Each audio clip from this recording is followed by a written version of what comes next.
O livro de Jonas não fala de profecias especificamente, mas foca no profundo amor e na misericórdia do Altíssimo, que está sempre pronto para oferecer oportunidade e perdão aos aflitos.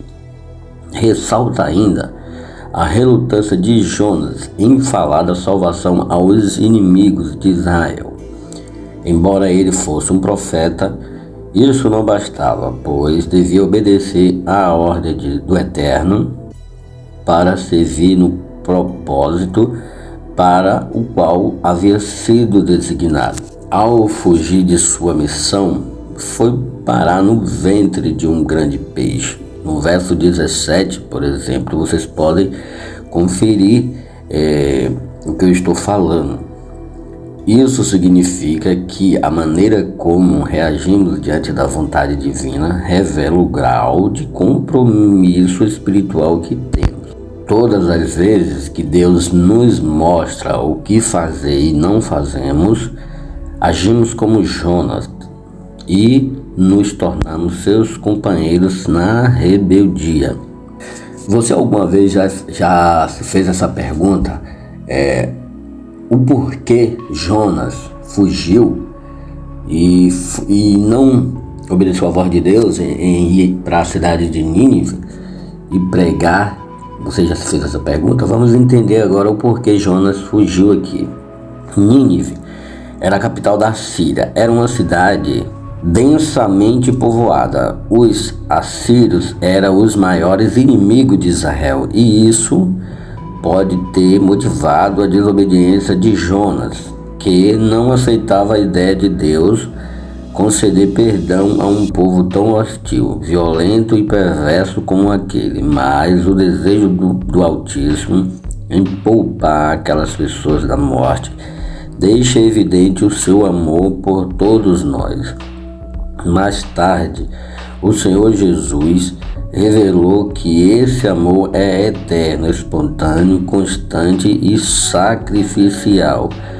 Em João 3,16, ele vai falar que amou o mundo de tal maneira que deu seu único Filho para que todos que nele crescem não perecessem, mas tivesse a vida eterna. Continuando aqui sobre a cidade de Nínive, é tão intenso que não pode ser medido. Hoje, ele continua a sua busca pelo perdido, mesmo que este tenha pecado, se rebelado e dado as costas à sua palavra. A salvação é oferecida a todos, sem exceção, mas ela só pode ocorrer mediante ao sincero arrependimento. No capítulo 1, versículo 3, vamos entender aqui mais algumas coisas sobre Jonas aqui. Quando ele recebe o chamado de Deus e ele toma uma posição contrária à vontade de Deus, é necessário se posicionar favorável à voz de Deus e cumprir o seu propósito. Quando decidimos a ir numa direção contrária, pode ter certeza que vamos enfrentar problemas. Aqui no capítulo 1, verso 3, Jonas se levantou para fugir. O profeta se recusava a se aproximar da pagã cidade de Nínive, por isso fugiu, desobedecendo a determinação do Altíssimo. O Senhor sempre dá aos seus servos uma missão a cumprir, mas não interfere em suas escolhas. Se decidirmos fugir do compromisso, estaremos sujeitos aos sofrimentos e aprenderemos com nossos próprios erros. Não podemos esquecer que a mesma responsabilidade que Jonas tinha, nós temos hoje, e foi designada pelo próprio Senhor Jesus. Em Marcos 16:15, o Senhor Jesus ali, através do Evangelho de Marcos, ele fala dessa missão em comum de pregar o Evangelho a toda criatura, sem exceção. Então, todos nós temos essa missão de pregar, anunciar o Evangelho, até a pessoas que muitas das vezes são nossos perseguidores, mas são essas pessoas que Deus realmente quer alcançar, os perdidos. Então, meu irmão, minha irmã, os cristãos são privilegiados em poder testemunhar com a própria vida o poder da palavra de Deus. Todos os esforços empenhados na causa do Evangelho serão recompensados por ele. Em Hebreus 6:10 você pode conferir. No capítulo 1, versículo 4 de Jonas, vemos o resultado de uma pessoa que se afasta do propósito e desobedece à voz de Deus. Quando uma pessoa se afasta do propósito de Deus e lhe desobedece, ela gera problemas não só para si, mas para as outras pessoas também. Jonas quase provocou a morte de toda uma tripulação do navio por causa da sua rebeldia. Pode até parecer que as consequências do pecado não virão, mas elas são graves e inevitáveis. Em Romanos 6:23 você pode conferir. Portanto, se você está agora em plena fuga, desobedecendo a Deus, como Jonas, saiba que não se sairá bem. Por isso, arrependa-se e obedeça à sua vontade. Uma pessoa, quando ela está em desobediência, ela se afasta do propósito de Deus, ela praticamente fica cega espiritualmente, ela entra em uma cegueira espiritual.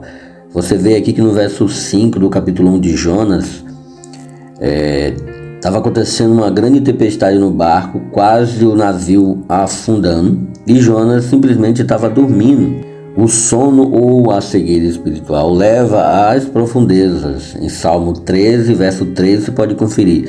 Jonas afrontava a Deus com sua insubordinação e ainda assim foi dormir, sentindo-se seguro, colocando os tripulantes do navio em perigo. Há quem esteja preso a um pecado e tenha a falsa sensação de bem-estar. Passa suas noites tranquilas enquanto sua alma nem salva está. Cuidado! O esfriamento espiritual não permite enxergar a necessidade da própria salvação e muito menos a salvação do semelhante. No capítulo 2 de Jonas, vemos a oração dele pedindo a Deus que o socorresse. Eu vou ler esse versículo aqui para você ver quão forte foi essa oração. E orou Jonas ao Senhor, seu Deus, das entranhas do peixe. E ele disse: na minha angústia clamei ao Senhor, e ele me respondeu. Do ventre da sepultura gritei, e tu ouviste a minha voz. E quando eu não tinha mais forças, Jonas se lembrou do Senhor e teve a oração atendida.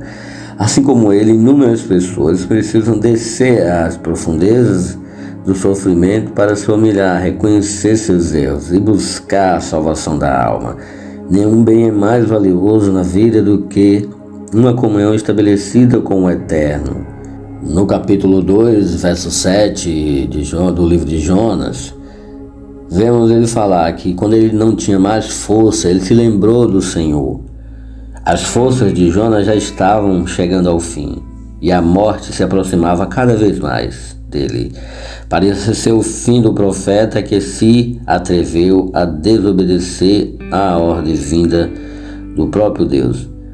Mas eis que nos seus últimos momentos de consciência, ele se lembrou do Senhor. Ele dirigiu a sua oração com humildade e arrependimento.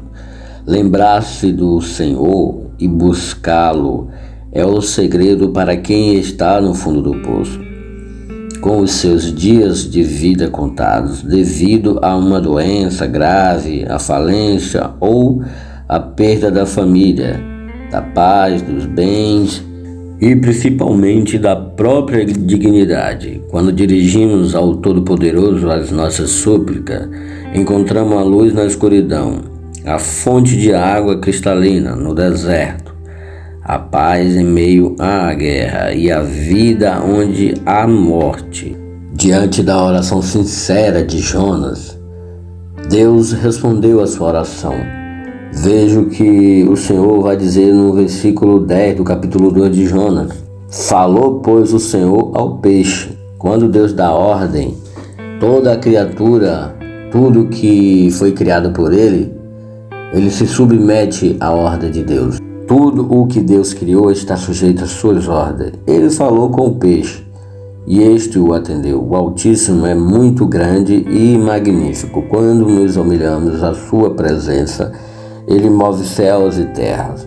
Se preciso for, para nos abençoar. Foi o que aconteceu com Jonas e com todos os homens do passado, pessoas de fé que colocaram em Deus a sua confiança, a sua fidelidade, enfim. A pessoa que se vê em desespero por algo grave que lhe sobreveio pode alcançar a solução para a sua vida pela fé. Jonas estava no abismo, no coração dos mares, mas ali Deus o alcançou. Agora, depois de ter passado por tudo isso, olha o que a palavra de Deus vai dizer no capítulo 3, verso 1 e 2. Vai dizer que a Jonas veio a palavra novamente do Senhor. E dessa vez foi um recomeço para Jonas. Dessa vez ele vai obedecer a voz de Deus, vai pregar para aquela cidade. E aquela cidade, o povo se arrepende. Uma sentença que já tinha sido dada por Deus para destruir toda a cidade, porque o pecado daquela cidade era muito grande. Então Deus desistiu de destruir aquela cidade e Jonas teve a oportunidade de um novo recomeço. Para Jonas, veio ao receber outra oportunidade para transmitir a mensagem a Nínive. Aqueles que passam pela disciplina de Deus não devem ficar prostrados e tristes, muito pelo contrário, pois o Senhor corrige a quem ama. Hebreus 12, versículo 6.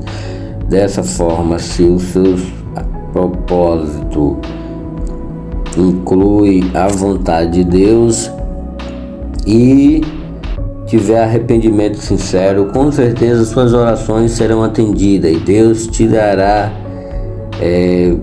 socorro nas situações que você possa estar enfrentando. Diante dessa palavra, eu convido a cada um de vocês que está ouvindo essa mensagem a ouvir a voz de Deus quando Deus colocar um propósito em seu coração, te der uma missão. A missão é de todos nós, meu irmão, minha irmã, meu querido, minha querida. Tem muitas pessoas aí sofrendo, morrendo por falta de uma palavra. É necessário a gente ter compromisso com Deus, de levar essa mensagem. Jesus morreu na cruz, foi por cada um de nós. Talvez você esteja se considerando salva e por esse motivo você não sente a necessidade de pregar para as pessoas, de levar essa palavra de cura, de libertação, de socorro.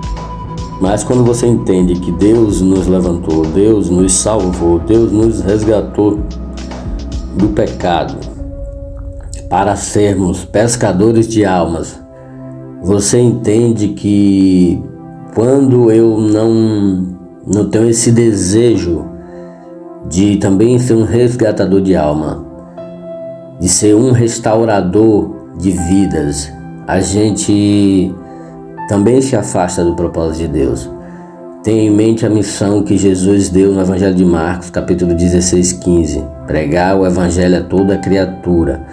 Essa é a missão de cada um de nós. Por isso, esteja com esse propósito no teu coração, diante das situações difíceis. Se prostre diante do Senhor, não diante dos problemas, que eu tenho a certeza que Ele vai ouvir tua oração e Deus vai te dar vitória, tá bom? Deus te abençoe grandemente.